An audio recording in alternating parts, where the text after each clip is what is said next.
Okay guys, so we starting with good governance, जिसका पहला point है ट्रस्ट बेस्ड गवर्नेंस। तो ट्रस्ट बेस्ड गवर्नेंस में हमारे पास 5 डायमेंशन होती हैं। इसके एलिमेंट्स बनते हैं moral trust, economic, political, social and technological. Starting with moral, genuine concern होना चाहिए पब्लिक गुड्स के लिए, जिसमें एथिक्स और इंटेग्रिटी आ जाए। फिर उसके बाद इकोनॉमिक में एफिशिएंसी होनी चाहिए और इंक्लूसिव ग्रोथ होनी चाहिए, which is the concept of economic trust. Political में डिसेंट्रलाइजेशन होना चाहिए, प्रिंसिपल ऑफ सब्सिडियरिटी हो, करप्शन वगैरह ना हो, क्रिमिनलाइजेशन पॉलिटिक्स ना हो, ये सब चीज़ें ना हो। सोशल ट्रस्ट में क्या हो, सिविल सोसाइटी एकदम स्ट्रेंथन हो, पार्टिसिपेशन हो और सोशल कैपिटल बने। Social trust is equal to social capital by social harmony and strong social fabric. Technological trust में है इनोवेशन, गवर्नमेंट की एफिशिएंसी आएगी और एक्सेसिबल बनेगा, जैसे ई गवर्नेंस। तो ट्रिपल ए। तो ट्रस्ट बेस का मतलब क्या होता है, जहाँ पार्टीज होल्ड करें सर्टेन फेवरेबल परसेप्शंस एक दूसरे के बारे में, जिससे कि उनका रिलेशनशिप जो है वो एक एक्सपेक्टेड आउटकम पहुंच पा रहा है, रीच कर पा रहा है। For what, for mutual benefit, सबका भला हो रहा है, ऐसा परसेप्शन है जिससे स्ट्रॉन्ग रिलेशनशिप बन रहा है। और ट्रस्ट बेस्ड गवर्नमेंट का जो मॉडल है वो इम्फेसाइज करता है trust as the fundamental principle. ये याद रखेंगे, trust as the fundamental principle in the decision making and the functioning as well. और वो डिफरेंट कैसे बाकियों से, बाकी जो होते थे उससे पहले वो टॉप डाउन होते थे या हायरार्कियल बोलो आप, but this one is more inclusive, participatory and transparent. So the another keyword is by directional relation between the governance which is good and the trust. तो जो गुड गवर्नेंस है और trust वो फीड करते हैं एक दूसरे को, और ट्रस्ट ब्रीड करता है गुड गवर्नेंस में एंड वाइस वर्सा। तो feed into each other and breeds each other. Significance क्या होगा ट्रस्ट डेफिसिट, जो ट्रस्ट बेस्ड गवर्नेंस है, तो पॉलिसी की सबसे पहली बात तो डिज़ाइन अच्छी बनेगी क्योंकि कंसल्टेशन से आएगा। फिर उसका फॉर्मुलेशन अच्छा हो गया तो इम्प्लीमेंटेशन भी अच्छा होगा। कैसे, यहाँ ले देख लीजिए, रिड्यूस होगा रेजिस्टेंस, कोई रेजिस्ट ही नहीं करेगा, वेलकमिंग होगा। वॉलंटरी कंप्लाइंस हो जाएगा क्योंकि रेजिस्टेंस कम हो रहा है, जैसे टैक्स वैक्स में हो, कोविड डीमोनेटाइजेशन, ये सब चीज़ें।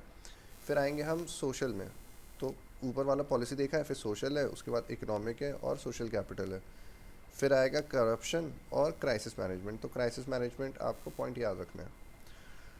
सोशल में क्या है, सोशल में आएगा प्रमोट शेयर्ड विजन, सबका shared vision, social capital type से कलेक्टिव एक्शन होगा सबका, ताकि हार्मोनियस सोसाइटी बने, जैसे जन भागीदारी है, स्वच्छ भारत, बेटी बचाओ, और ये पढ़ाई लिखाई वाला मिशन लाइफ है, जितने भी नज वाले हैं और जो सोसाइटी पे डिपेंड करते हैं।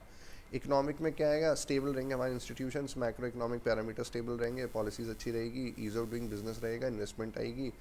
और इन सब से क्या होगा, फाइनली एम्प्लॉयमेंट बूस्ट होगा जो कि हमें चाहिए, और उससे क्या होगा, उससे इंक्लूसिव ग्रोथ आएगी। इन्वेस्टमेंट वगैरह से, एम्प्लॉयमेंट से इंक्लूसिव ग्रोथ, फाइनली हम पहुंच जाएंगे। सोशल कैपिटल का क्या है, डेमोक्रेटिक डिसेंट्रलाइजेशन, आपको याद रखना है डीडी। उसके बाद जो कम्युनिटी और लोकल गवर्नमेंट को पास लाएगा और प्रो पीपल गवर्नमेंट बनाएगा, पीपल पीपल ट्रस्ट और पीपल गवर्नमेंट ट्रस्ट, जिससे कि सेंस ऑफ ओनरशिप आ जाएगी लोगों के बीच में, जैसे वाटरशेड में आती है, अटल भूजल वाला है, कम्युनिटी पुलिसिंग है, ये सब है।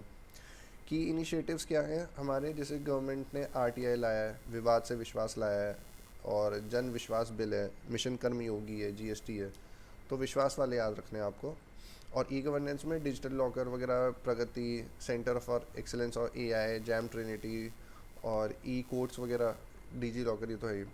अब इसमें आपको दो चीज़ें याद रखनी है, एक तो विशियस साइकिल और एक वर्चुअस साइकिल। पहला है विशियस साइकिल में क्या है, ट्रस्ट डेफिसिट जैसे ही होगा सिटीजन और गवर्नमेंट के बीच में और इवन बिजनेस के बीच में, तो उससे एपैथी आ जाएगी, इंडिफरेंस आएगा, डिसंगेजमेंट आएगा, विलिंगनेस कम हो जाएगी किस क्या टैक्स पे करने की। जैसे ही टैक्स पे फर्क असर पड़ेगा तभी आपकी तुरंत क्वालिटी एकदम डिट्योरेट हो जाएगी, और क्वालिटी जैसे रिड्यूस होगी, क्यों, क्योंकि अब आपकी रिसोर्सेज रिड्यूस हो गई हैं, क्योंकि पैसे नहीं है तो रिसोर्सेज नहीं है तो क्वालिटी नहीं है, और वो नहीं है तो सरकार दे नहीं पा रही ढंग से, तो जनता के दिल में पुअर परसेप्शन आ गया गवर्नेंस का, उससे और ज़्यादा डिस्ट्रस्ट ब्रीड हो रहा है, इसलिए ये विशियस साइकिल हो जाती है। तो टैक्स आपको याद रखना है, ठीक है ना, और बिजनेस याद रखना है। उसके अलावा वर्चुअस साइकिल में क्या होगा, जैसे कि ट्रस्ट आया, ट्रस्ट से और हमने पे किया, पे से क्वालिटी बढ़ गई, और क्वालिटी बढ़ी तो उसके अलावा साथ साथ करप्शन वगैरह कम हो गया है, लोगों का ट्रस्ट तो बढ़ ही रहा है, सेटिस्फैक्शन लेवल बढ़ रहा है, क्वालिटी ऑफ हमने देख ली है। इन सब से क्या होगा, इन सब से और ट्रस्ट ब्रीड होगा और क्वालिटी ऑफ सर्विस आएगी। तो इस तरीके से आपको बनाना है कि वर्चुअस साइकिल में क्या होगा कि सारी पॉजिटिव चीज़ें तो बढ़ रही होंगी और सारी नेगेटिव चीज़ें कम हो रही होंगी, ठीक है। उसके बाद हम करप्शन में देख ही लिया, अकाउंटेबिलिटी वगैरह है ना, रिपोर्टिंग अच्छी हो जाएगी। फिर क्राइसिस मैनेजमेंट में भाई सोशल ऑर्डर वगैरह, रेजिलियंस और टाइमली इफेक्टिव सब चीज़ें रहेंगी, चाहे क्राइसिस हो चाहे डिजास्टर हो, क्योंकि सबसे इंपॉर्टेंट बात क्या है, लोकल्स एज फर्स्ट रिस्पॉन्डर्स, ये हर जगह लिख के आना है। फिर कंस्ट्रेंट्स क्या है, to trust based governance. Constraints होते हैं हमारे सोशल कैपिटल कॉन्ट्रैक्ट, सॉरी जो कंस्ट्रेंट्स है ना इसी में वो हमारा आता है स्टेट मीन्स। कंस्ट्रेंट्स क्या है, तो हमारी अकाउंटेबिलिटी मैकेनिज्म बहुत पुअर है, एथिकल डिज़ाइन, करप्शन, ये वो। फिर अकाउंटेबिलिटी हो गया, अब पॉलिटिकली एडमिनिस्ट्रेटिव विल ही नहीं है ना, डेलीगेट करने की, प्रिंसिपल ऑफ सब्सिडियरिटी तो एग्जिस्ट ही नहीं करता है ढंग से, इसलिए पॉलिटिकल एडमिनिस्ट्रेटिव विल है। इन्फॉर्मेशन शेयरिंग, ट्रांसपेरेंसी, वो सब।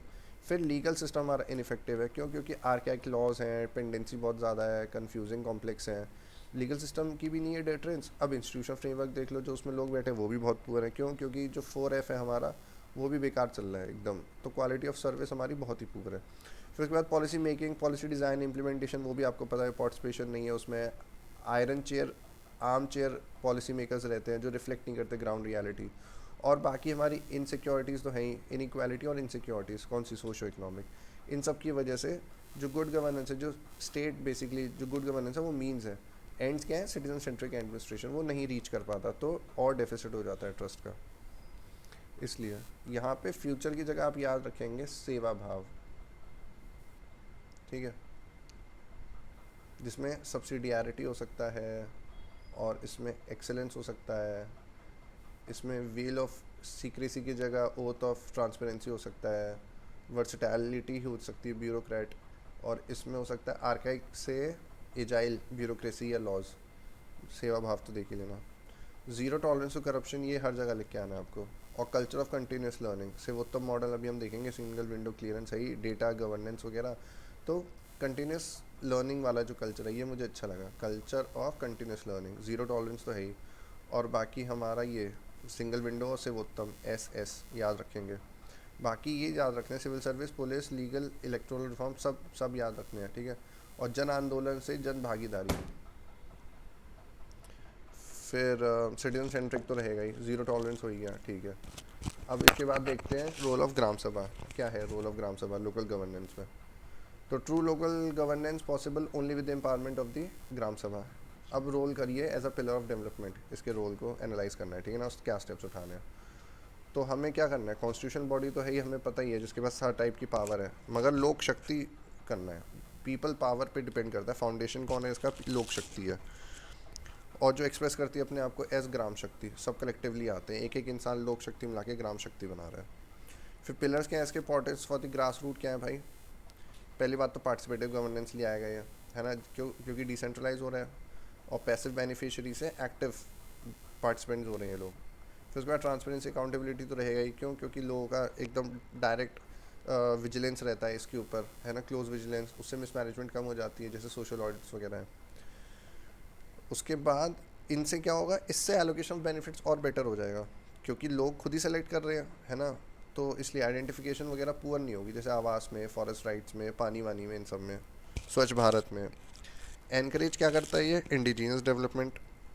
इंडिजीनियस कैसे, one size fit all, centralize approach नहीं होती है, तो इसलिए इंडिजीनियस डेवलपमेंट रहती है, टेलर्ड मेड होती है सबके लिए, जिससे डिजायर्ड इम्पैक्ट हो, एक्चुअल इम्पैक्ट हो, डायरेक्ट इम्पैक्ट हो, और जो गैप रह गया ना, वो जो गैप है वो कम हो जाएगा, ठीक है। तो इनके क्या हो गया, पार्टिसिपेटिव हो गए ये लोग, पैसिव से एक्टिव हो गए, ट्रांसपेरेंसी अकाउंटेबिलिटी से क्या हो गया, डायरेक्ट इनका क्लोज विजिलेंस हो गया, मिसमैनेजमेंट कम हो गया, एलोकेशन बहुत प्रिसाइज होने लग गया, डायरेक्ट होने लग गया, आइडेंटिफिकेशन क्योंकि अच्छा होने लग गया, फिर उनकी टेलर्ड मेड सोल्यूशंस भी आने लग गए, उन जिसका इम्पैक्ट और ज़्यादा डायरेक्ट एक्चुअल होने लग गया, गैप कम हो गए, ग्रीवियस रिड्रेसल आ गया, जिससे कि फ्रीली रजिस्टर करोगे और उनका रिड्रेसल भी बहुत क्विक हो जाएगा। फिर सोशल इकोनॉमिक वेलफेयर आ जाएगा, जिसमें कि जो ये होता है ना, एक पोटेंशियल टूल, बहुत पावरफुल इंस्ट्रूमेंट है पॉवर्टी एलिवेशन का, ही है, जिससे कि हम सारी अच्छी अच्छी चीज़ें ले आएंगे, जेंडर जस्टिस वगैरह सब टाइप का, सिक्योरिटी, और इनसिक्योरिटीज़ कम हो जाएंगे। फिर platform for collaboration and sharing, जैसे एक्सपीरियंस होता है ना अलग अलग पॉलिसीज़ का, तो वो सब शेयर करेंगे, तो उससे बेस्ट प्रैक्टिसेस निकल के आएंगी, गुड प्रैक्टिसेस आएंगी, कॉमन इंटरेस्ट अच्छे सब होगा, ये वो। पर कंस्ट्रेंट्स क्या रहेंगे फिर भी इसके, कंस्ट्रेंट्स हम एक बार देख लेते हैं। कंस्ट्रेंट्स में आएंगे पॉलिटिकल विल, अभी ऊपर देखा था, जैसे हमने क्या क्या देखा था ऊपर वाले में, हमने देखा था उसमें ये अपना पॉलिटिकल एडमिनिस्ट्रेटिव था, यहाँ पे था लीगल सिस्टम वाला, यहाँ था हमारा इकोनॉमिक वगैरह था, एक बार जल्दी से देख लेते हैं। ठीक है, अकाउंटेबिलिटी हो गया, पॉलिटिकल हो गया, लीगल हो गया, फिर इंस्टीट्यूशनल हो गया, पॉलिसी हो गया, इनसिक्योरिटी हो गया। तो यहाँ पे अगर हम लिखेंगे तो दिस इज़ अकाउंटेबिलिटी पूरा है, पॉलिटिकल लीगल हो गया, इंस्टीट्यूशनल हो गया, और यहाँ पे लोगों का जो रोल है वो कम हो गया है, और उसके अलावा पॉलिसी मेकिंग और इनसिक्योरिटीज़ हैं। ठीक है ना, यहाँ पे हम लिख देंगे पॉलिसी मेकिंग, पीएम साहब। फिर अवेयरनेस देख लो आप कितनी पूरी है, इलिटरेसी आ जाएगी हर टाइप की, है ना, ट्रेनिंग नहीं है, कास्ट वास्ट प्रीडोमिनेंट तो है ही हमारी ग्राम सभा में। उसके अलावा फंड्स पावर्स एफएफएफ नहीं होता, बाकी उनकी मीटिंग टाइमली नहीं होती, एब्सेंटिज्म बहुत ज़्यादा होता है, स्पेशली वुमेन का है। तो एब्सेंटिज्म आपको ये वर्ड लिखना है, कौन सा एब्सेंटिज्म, एब्सेंटी। और बाकी एग्जीक्यूट नहीं कर पाते डिसीजन। ठीक है, इसके बाद हम लिखेंगे in order to strengthen the functioning, क्या स्टेप्स लेंगे। सबसे पहले अकाउंटेबिलिटी है, कमिटीज़ हैं, ट्रेनिंग है, फाइनेंशियल रिसोर्सेज हैं, आईसीटी टेक्नोलॉजी वाला ही है, interest, create interest to participate, इनका इंटरेस्ट ही नहीं है, पॉलिटिकल विल वगैरह बनानी पड़ेगी, और इंसेंटिवाइज करना पड़ेगा। कैसे करेंगे, उल्टा शुरू करते हैं, इंसेंटिवाइज, रिवॉर्ड देंगे, जैसे नानाजी देशमुख रहता है ना, ऐसे रिवॉर्ड दो, इंसेंटिव्स दो, एक्नॉलेजमेंट दो, क्रेडिट्स दो। फिर इंसेंटिव इंटरेस्ट कैसे क्रिएट करेंगे, जैसे मिनिमम कोरम रहना चाहिए मीटिंग के लिए जिसमें विमेन रहें, तो ऊपर जो चैलेंज था इंसेंटिव एब्सेंटी वो ख़त्म हो जाएगा। और फिल्म्स, नुक्कड़ नाटक, ये सब, ताकि क्रिएट अवेयरनेस रहा है, इनका इंटरेस्ट तो जगह अलग अलग सब्जेक्ट्स में। ठीक है, और रिवॉर्ड तो कर ही देंगे परफॉर्मेंस को। फिर है एक्सपीडिशियस इम्प्लीमेंटेशन ऑफ आईसीटी, जैसे ई पंचायत है, प्लान प्लस है, पीआरआई ए सॉफ्ट है, ये इनका नाम याद रखना है आपको, PRI A soft, plan plus, e Panchayat तो है ही। बाकी फाइनेंशियल रिसोर्सेज दो भाई ने, 1/3 ऑफ द केरला का जो प्लान फंड है is given to the panchayat as flexible, ना कि टाइड, इसलिए वो दिक्कत हो जाती है, ज़्यादा दो और अनटाइड दो। फिर ट्रेनिंग में क्या आएगा, उन्हें अवेयर बनाओ भाई अपनी राइट्स ड्यूटीज़, और उन्हें ये भी बताओ कि कितनी इफेक्टिवली इंप्लीमेंट कर सकते हैं, जैसे राष्ट्रीय ग्राम स्वराज, आर सी जी था ना ये, वैसा। फिर हमारा अकाउंटेबिलिटी में तो आ ही जाएगा कि रिस्पॉन्सिबल बना दो कि कम से कम 2 बार मिले, है ना, उसका डायरेक्ट सुपरविजन मंडल डेवलपमेंट ऑफिशियल्स का हो, रेवेन्यू ऑफिशियल्स का हो, तो और ऑफिशियल्स को, हायर ऑफिशियल्स को लाओ ताकि अकाउंटेबिलिटी स्ट्रॉन्ग हो सके। बाकी कंक्लूजन में तो क्या ही देना है आपको, सब्सिस्टेंस विलेज से लेके हमें वाइब्रेंट अपना एरेना बनाना है, रूरल और पूरी की पूरी नेशनल प्रॉस्पेरिटी का। तो ग्रामोदय से सर्वोदय, ग्रामोदय से सर्वोदय। बाकी गवर्नमेंट स्कीम्स बेस्ड कैसे रखना है कि आपको सबकी योजना, सबका विकास, होलिस्टिक दे दो इस तरीके से, जिसमें ह्यूमन कैपिटल भी कीवर्ड आ जाए आपका, और कैटलिस्ट तो है ही हर चीज़। हाँ, एवरी एक्स की इंपॉर्टेंस में, this X is a catalyst for Y, and Y should be very holistic, like national, like societal, like human capital, like inclusive, उस तरीके से। फिर आ जाओ सोशल ऑडिट पे भाई साहब। सोशल ऑडिट का क्या खेल है, ये वैसा प्रोसेस है जिसमें सिटीजन्स पार्टिसिपेट कर रहे हैं डायरेक्टली, किस चीज़ में, असेस करने के लिए, क्या, सोशल, इकोनॉमिक, एनवायरमेंटल और एथिकल, परफॉर्मेंस ऑफ प्रोग्राम्स या फिर functioning of the government department, या तो कोई प्रोग्राम इनिशिएटिव लॉन्च किया या तो पूरी की पूरी जो डिपार्टमेंट है उसको ये एनालाइज कर रहे हैं। जिसका सबसे अच्छा एग्जांपल हमें पता है मेघालय रहता है, फर्स्ट स्टेट है, और एमजी नरेगा। तो मेघालय एंड एमजी नरेगा ये आपको लिखने दो अलग अलग अच्छे से, जिसने मैंडेट कर दिया। ठीक है, और ये किस पे बेस्ड है, डेमोक्रेटिक लोकल गवर्नेंस पे है। सोशल ऑडिट ऑब्वियसली जितना ज़्यादा डेमोक्रेटिक डिसेंट्रलाइजेशन रहेगा उतना अच्छा है एज फार एज पॉसिबल, और इसमें कंसेंट और अंडरस्टैंडिंग और पार्टिसिपेशन होगा ऑफ ऑल स्टेक होल्डर्स। ठीक है, all the concern stakeholders, ये अच्छी बात है। फिर इनडायरेक्ट डेमोक्रेसी, इनडायरेक्ट डेमोक्रेसी क्यों बोला जा रहा है, गवर्नमेंट के एक्शन, जैसे इंस्टीट्यूशनल इंटरनल जो रहते हैं ना, वो इंस्टीट्यूशनल जो चेक्स रहेंगे उनके इंटरनल चेक्स। फिर रेगुलेटरी बॉडीज़ होती हैं हमारे पास, फिर पार्लियामेंट की अकाउंटेबिलिटी रहती है, रेगुलेटर्स जैसे अपना कंपटीशन कमीशन, सेबी, आरबीआई, वैसे पार्लियामेंट की कमिटीज़ तो हैं ही, और जुडिशल रिव्यू तो फाइनली आता ही है, आर्टिकल 32, 226 एंड आर्टिकल 13। तो ये हमारे 4 तरीके के हो गए, इंटरनल हो गया, फिर रेगुलेटर जो अलग से डेडिकेटेड सेक्टोरल बैठे हैं, पार्लियामेंट जो सबके सारे सेक्टर्स को कवर करती है, और फिर फाइनली जुडिशल रिव्यू जो सबका बाप है। तो ये गवर्नमेंट एक्शन है जिससे इनडायरेक्ट डेमोक्रेसी है हमारे पास, मगर सोशल ऑडिट डायरेक्ट डेमोक्रेसी है। क्यों डायरेक्ट क्यों है ये, क्यों, क्योंकि भैया ये बिल्ड करता है सोशल कैपिटल सबसे पहली बात। फिर ये प्लेटफॉर्म किस चीज़ का, फीडबैक का, और वो भी बाई डायरेक्शनल रहना चाहिए, और पार्टिसिपेटिव। तो ये प्लेटफॉर्म हर जगह वर्ड आता है, पार्टिसिपेटिव और सोशल कैपिटल तो है ही। अब देख लो ये टूल कैसे एम्पावर करने का, क्या फ़ायदा है, क्या इंपॉर्टेंस है इसकी। तो भाई सबसे पहली बात तो पार्टिसिपेट करा देता है गवर्नेंस को देखो, governance, good governance and participative governance, तो ये ले जाता है पार्टिसिपेटिव गवर्नेंस की तरफ। फिर है कैपेसिटी बिल्डिंग, कैपेसिटी बिल्डिंग भी करेगा, कैसे, वो लोग अपने, मतलब वही सेंस ऑफ रिस्पॉन्सिबिलिटी जो था ना, ओनरशिप, उस तरीके से आएगी कैसे आएगी भाई? डिबेट से, डेलिब्रेशन से, या फिर आइडिया शेयर वेयर करके, इस तरीके से। और लोकल प्लानिंग तो बहुत ज़रूरी है ही, क्वेश्चन आया था।